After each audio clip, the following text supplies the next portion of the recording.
Get back into books with Richard and Judy. We're heading back to 1727 on the book club this week. Excellent, a chance to crack open my extensive wig collection and buckled shoes. I'm not sure you'll need them where we're headed. London's notorious debtors' prison, the Marshalsea jail. You know, the prison was mixed prison. You know, but they also did bring girls in. The musician complained about his cellmate because they were sharing a bed, and then the cellmate used to bring in women from the town, and he sort of found that quite irritating. Wine, women, cards, and a real sense of place await you as we meet Antonia Hodgson and we go with her inside the Devil in the Marshalsea.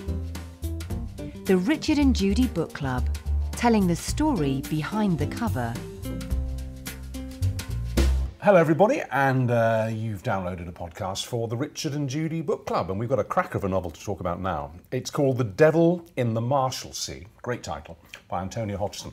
Now, there are political prisons, there are criminal prisons, and as I'm sure you know, once upon a time there were debtors' prisons. And Antonia has placed her story in one of the most notorious debtors' prisons of them all. It was, as I say, Marshalsea. It was appalling. And it was in 18th century Southwark. And The Devil in the Marshalsea is a savage and thrilling and absorbing book, which is kind of based on reality. It's chilling to read and quite exciting. Just let's talk about these debtors' prisons. What was the point? How could you pay a debt back if you were chucked into jail? It does seem extraordinary, doesn't it? And I think basically there are prisons of containment rather than supposedly of punishment. They're a place to hold people so they didn't run off.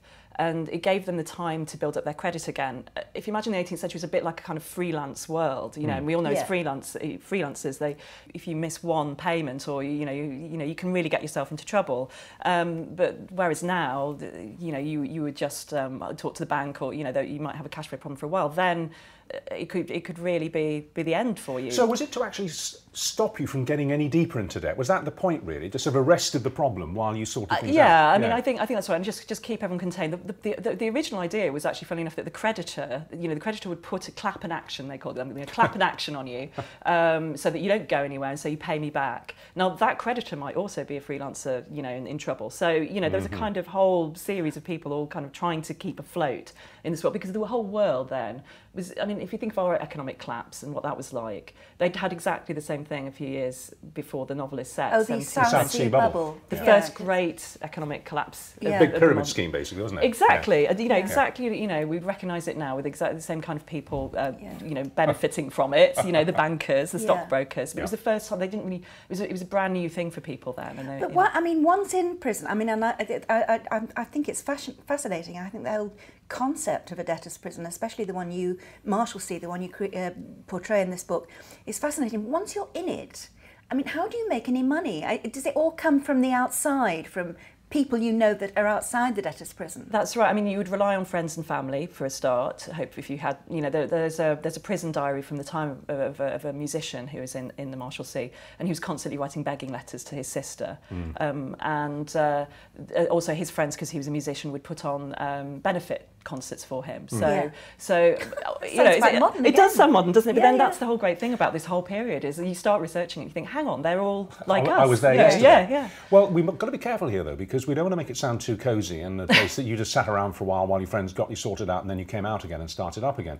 The prison was divided into two halves. That's right. Wasn't it? What were they called? There was the Commons. There's the Commons side and the Masters side. The Masters side was quite comfortable. The prisoners ran their own businesses from there. It was another way they made money. Right. So there was a barber shop, a guy called Trim. These are all real people, by the way. Trim the barber. And there was a coffee shop and a tavern run by the prisoners, the governor's wife. All based on the fact that you'd have friends and family who would send money in to pay for these. And that you would be doing your business from within the prison. So that was okay. That was kind of okay. That sounds quite nice, actually. On the common side. The problem is that that it also cost money on the Master side. You were paying for everything. Yeah. And it was a bit like being at a kind of rock festival where you couldn't bring your own food in. It was like everything inside. And you had to bribe the guards, as Tom Hawkins finds. Exactly. Yeah. And then on the other side, if you ran out of money there and you couldn't afford to pay all the fees, there was the common side, and that was where people were starving. And to get a serious moment about how terrible that was, there was later a report done, and they discovered that 8 or 10 people were dying a night of starvation, disease, suffocation, because they were all crammed into cells together. And you were manacled to corpses. Well, yes, I mean, if you were very unlucky, that was the kind of the ultimate punishment. And I actually, in the book, I put my main character. He does end up in a what they called a strong room as a kind of punishment. Yeah. And they did use torture there, which was absolutely illegal at the time. Yeah. I didn't shackle him to torches. There are references to that but yeah. I mean, just to talk about the story a bit, as we say, your main character is Tom Hawkins, who's a very attractive young man, a bit of a rake, and can't keep his hands on it, can't save money to save his life. No. So eventually he gets kind of shanghaied, really, and attacked in the street, and goes into Marshalsea. And it's his experience, it's through his eyes that we really see what's going on, and his eyes are astonished as well. Yes. He finds out what's happening. And the devil in the Marshalsea is the most ruthless man there is Samuel Fleet. Now tell us about him. Well, Fleet's a curious figure because Tom Hawkins, the main character, goes into prison. He's already terrified about this because he's heard the stories to some extent. But gets in there, thinks, hang on, I think I can manage with this. This is a bit like a small town. I think I can work my way through this. He then finds himself, for various reasons, stuck in a cell with this character Samuel Fleet, known throughout the prison as the Devil. Everyone's terrified of him for some reason. His previous cellmate is likely to have been murdered by him. Indeed, yeah. Everyone's convinced that Samuel Fleet murdered his previous cellmate. And so for Tom, not only is he showing himself, which is kind of terrifying, he's also got to work out what really happened. Mm-hmm. Before it happens to him, basically. So one of the other remarkable things about the book is rather like a sort of say Sarah Waters tipping the velvet or something. The actual language is quite extraordinary. I mean, you don't shy from reproducing the language and the sexuality of it all and everything. And that was totally right. There were girls for hire, etc. So were there actually women debtors? Oh, absolutely, yes. There were, the prison was mixed prison. Yeah. That, but they also did bring girls in, there was, again, the diary that I referred to earlier, there was, the musician complained about his cellmate because they were sharing a bed, and then the cellmate used to bring in women from the town, and he sort of found that quite irritating. I must say, having read the book, and it's an absolute page turner, it really is. Fantastic. It's a marvellous piece of work. You can see why Charles Dickens was so terrified of going into debtors' jail, and he came so close to it on so many occasions. In fact, he wrote Christmas Carol to stay out of debtors' prison. It was hovering over his head. Was there a sense of shame about being in debt back then, or was it just seen as just one of those things that happened and you sorted yourself out, or was there a moral dimension to it? I think there was. I think both. I think there was a moral dimension. I think people did feel really ashamed to go into prison, but they also, everybody knew someone, because it was that world. It would be like the equivalent of us maybe going, overdrawn. Or bankrupt. Quite badly. Or bankrupt, absolutely. Yeah. But maybe even less so than that, It was oddly governed, wasn't it? I mean, who actually ran the debtors' prison? Obviously there was the governor, but wasn't there some kind of corporation over it? The idea, I mean, it was technically owned by the government, right. And it was supposed to be, His Majesty's prison. They kind of sublet illegally to the keeper, who paid a lot of money to run the prison because then he made a lot of profit out of it. Yeah. Which again is a strange thing to imagine, a debtor's prison where you make profit. But everything, I mean, the keeper of the prison, William Acton, who is another main character in the book, he did eventually get put on trial for murder a couple of years later. Yeah. And he ran that prison for profit, and he was brutal. Yeah. Partly, I think, because he was perhaps a bully, but as much because he wanted to keep everyone in check and still get the money coming in. Well, we're almost out of time, but we can't finish without talking a little bit about you, because what's interesting is you're an interesting specimen, you are, because you're a very high-level publishing executive in this country. You work for a major publishing company. So when you submitted the manuscript of this book to other publishers, you did it blind. You didn't want them to know that it was you because you thought it might influence their judgment. So presumably you must have been delighted when they came clamouring back and saying, wow, you're a new talent. Yes, it was. Yeah, I mean, I think it was probably the same for me as it was for every author. And I know you're both authors as well. Fear of rejection. The fear of rejection. You feel so terrified. I don't know if you felt the same, but handing in the manuscript and waiting for it to go out and waiting for the first responses.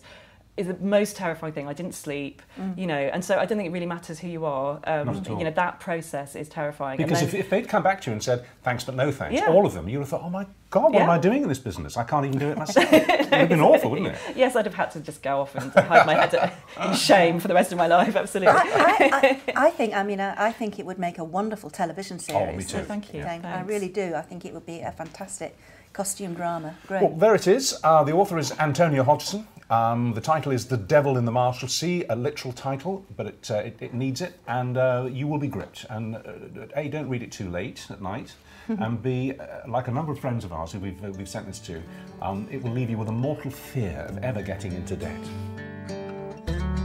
Get to know the authors by getting your copy of their work from WHSmith.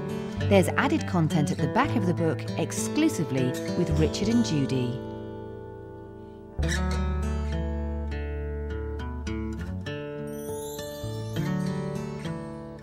I think I knew most of the little of what I know about debtors' prisons from sort of O-level history and Dickens.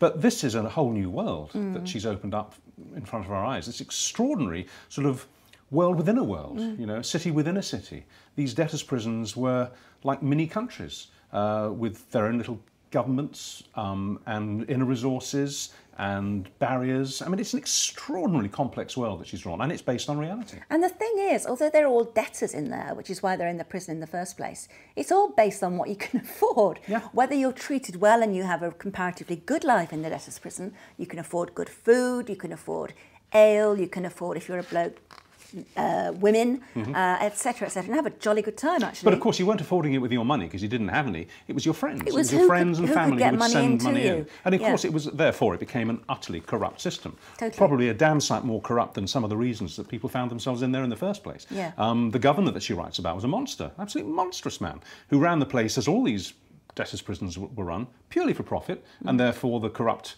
sort of elements entered into that equation very early on. What I liked about the description was that the prison was in two halves, really. You had the rich side, where, as you say, money was being not smuggled in, but openly brought in to buy favours and comfortable beds and mattresses and prostitutes and whatnot. And then you had the other side, where there wasn't a bean to be rubbed together.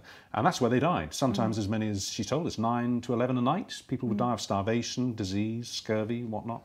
And they were punished there as well. They were tortured there, they were whipped. And some prisoners, for tiny infractions against the rules, would be literally lashed to the corpses of people who died the day before, and they'd have to spend the night lashed to a corpse. I mean, it was monstrous. And it was here, in this country, in civilised Great Britain. It's funny, I think it's uniquely British, that. Anyway, it's great, and her protagonist, Tom Hawkins, is a very attractive young man, a bit of a rake. He's hopeless at hanging. He's had a good middle-class upbringing, but he's hopeless at hanging on to money. He gambles everything away, and he ends up in a debtor's prison, and he ends up sharing a cell with the eponymous devil of the Devil in the Marshalsea, Samuel Fleet, who is a deeply wicked and corrupt man, but also has the whole prison in the palm of his hand. Absolutely, in his and pockets. runs it. Fascinating book. Great story. They came for him at midnight. There was no warning, no time to reach for the dagger hidden beneath his pillow.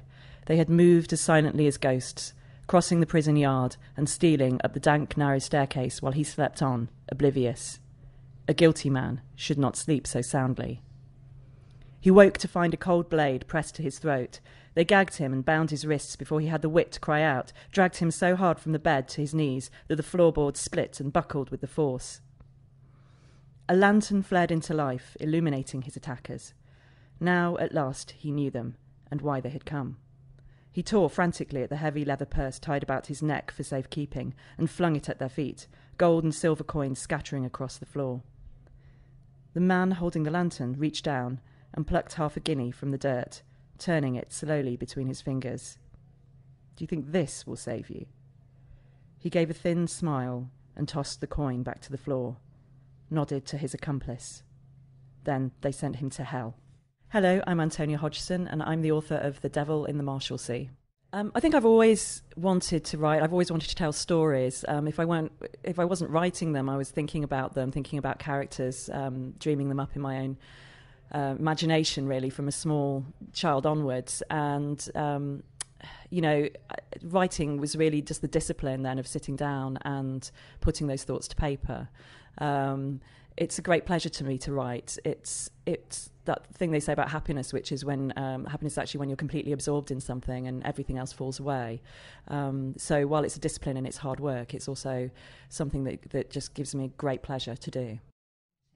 I do a great deal of research, both before I begin writing and then as I'm writing. The research I do beforehand tends to be more general. I will think about a character, start thinking about where they might be in that world, and start researching into the kind of streets they would be in, the kind of places they would find themselves.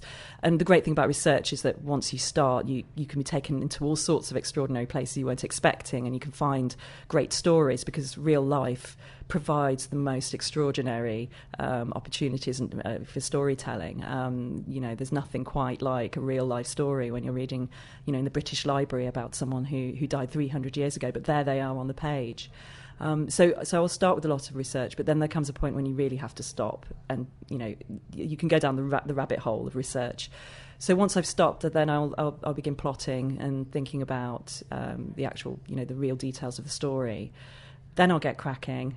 And the research comes in again, because you always find things like, hang on a minute, you know, would that work? How, you know, just little details like what kind of clothes would they be wearing at this point, or you know, what street would they be on here? So that will require further research. But it's always a balance. I think with historical writing, you don't want to end up kind of, you know, having so much detail that the reader gets sort of suffocated. I mean, a lot of the time I find I do all the research and then spend a lot of time not using it, and that's kind of the authority of finding, you know, having the knowledge and then having the knowledge not to use it is half the battle. Next, in our final episode of this season, we're cooking up a storm with Rick Stein, from life on a farm Via adventures in Australia, Mexico and America, to opening his great restaurant in North Cornwall. Rick peppers his memories with culinary delights along the way, a memoir you can almost taste. Under a Mackerel Sky, the next book on the Richard and Judy Book Club, exclusive to WHSmith. And I suppose I chose, well, I know why I chose writing an autobiography, because it's the best story I know, really.